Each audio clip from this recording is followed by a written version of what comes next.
Israel से बदले के लिए हिजबुल्लाह ने अटैक किया। कमांडर फौद शुकर की हत्या के बदले ये अटैक किया गया इजराइल पर। लेबनान में फौद शुकर को आईडीएफ ने मारा था। आईडीएफ की टारगेट किलिंग में मारा गया था फौद शुकर, और इसीलिए इस ऑपरेशन को ऑपरेशन शुकर नाम दिया गया। और इजराइल पर अटैक किया गया है। 300 मिसाइलों के साथ अटैक किया गया, 300 रॉकेट के साथ। लेकिन ये सबसे बड़ा अटैक है हिजबुल्लाह का, एक सबसे बड़ी कार्रवाई है, लेकिन इसका अंजाम और खतरनाक होने वाला है, क्योंकि इजराइल भी रणनीति बना रहा है कैसे वो अटैक करेगा हिजबुल्लाह पर।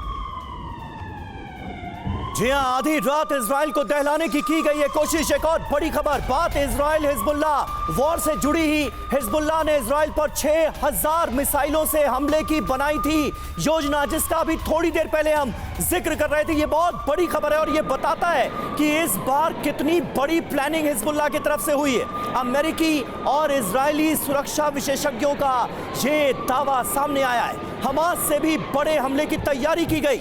7 अक्टूबर को आपको याद होगा, जब हमास ने इजराइल को दहलाया था तो उस वक्त करीब 3000 मिसाइलें, रॉकेट्स एक साथ मारे गए थे इजराइल पर, और ये उससे भी बड़ा हमला करने की कोशिश है। आखिरी वक्त पर हिजबुल्लाह ने 300 से ज्यादा रॉकेट दागे हैं, 20 से ज्यादा सुइसाइड ड्रोन से हमला किया गया है इजराइल पर।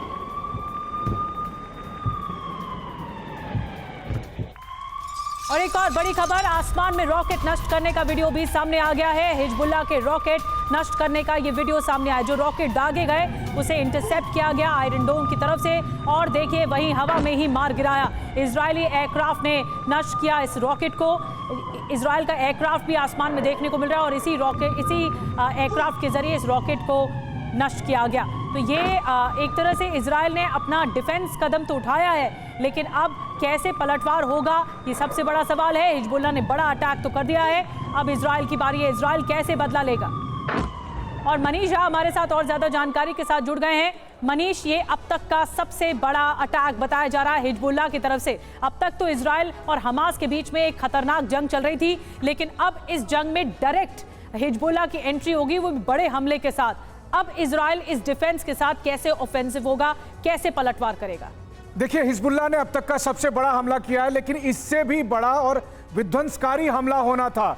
6000 रॉकेट और मिसाइल तैनात थे, लेकिन इजराइल को सही समय पर पता चल गया, और इसीलिए आईडीएफ ने के जो बयान है उसके मुताबिक आईडीएफ की तरफ से भी प्रीएम्प्टिव स्ट्राइक किया गया। 100 से अधिक फाइटर जेट ने हिजबुल्लाह के 40 ठिकानों पर, जहां से कि रॉकेट और मिसाइल दागे जाने थे, जहां से हजारों मिसाइल दागे जाने थे, उन सब पर हमला करने से पहले ही स्ट्राइक कर दिया और उन्हें रोक दिया। यह दावा है आईडीएफ का। इसका मतलब यह है कि हिजबुल्लाह की तरफ से जो 6000 रॉकेट और मिसाइल दागे जाने थे, जो 7 अक्टूबर से भी ज्यादा बड़ा हमला होता, जो अब तक का इजराइल के इतिहास पर सबसे बड़ा हमला होता, उसकी तैयारी कर रखी थी हिजबुल्लाह ने। लेकिन सही मौके पर सूचना मिल जाने की वजह से आईडीएफ ने अपने 100 फाइटर जेट को रवाना किया, और कई ठिकानों पर 40 से अधिक हिजबुल्लाह के ठिकानों पर जो तैनात थे रॉकेट, जिनको हमला करने के लिए तैयार किया गया था, उन सबको तबाह कर दिया गया। लेकिन इसके बावजूद हिजबुल्लाह की तरफ से 320 से अधिक रॉकेट और मिसाइल दागे गए।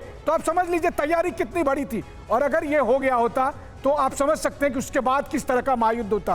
क्योंकि 6000 रॉकेट अगर एक बार इजराइल के आसमान पर आते, इजराइल पर हमला करते, तो फिर चाहे जितना भी आयरन डोम लगा लेते आप, जितना भी आप एयर डिफेंस सिस्टम लगा लेते, लेकिन अगर आधे भी इजराइल की सरजमी पर गिरता तो कितनी तबाही होती, ये आप अंदाजा लगाइए। बिल्कुल सही बात आपने कही, और बेंजामिन नेतन्याहू इसीलिए ये कह रहे हैं कि इजराइल के लोगों के लिए जो बचाने के लिए उन्हें कदम उठाए जाने हैं वो उठाए जाएंगे इजराइल से, और हिजबुल्लाह को मुंहतोड़ जवाब देने की तैयारी है। आप अंदाजा लगाइए, अगर हिजबुल्लाह के ये 40 ठिकाने ध्वस्त नहीं किए जाते तो कितना बड़ा हमला प्लान किया गया था इजराइल के ऊपर। इजराइल पर हमले को लेकर हिजबुल्लाह का एक और दावा सामने आया है। कहा यह गया है कि हमने तेल अवीव को भी निशाना बनाया है। ये देखिए, हिजबुल्लाह का तेल अवीव को लेकर एक बड़ा दावा। इजराइल की कमर्शियल कैपिटल को बनाया गया है निशाना। जो जानकारी हमें मिल रही है वो ये कि तेल अवीव के 4 ठिकाने निशाने पर थे हिजबुल्लाह के। क्या तेल अवीव में भी इन हमलों के बाद कोई बड़ा नुकसान हुआ है? ये अपने आप में एक सवाल है, और मुमकिन है थोड़ी देर में हमारे पास इसका सीधा जवाब भी हो।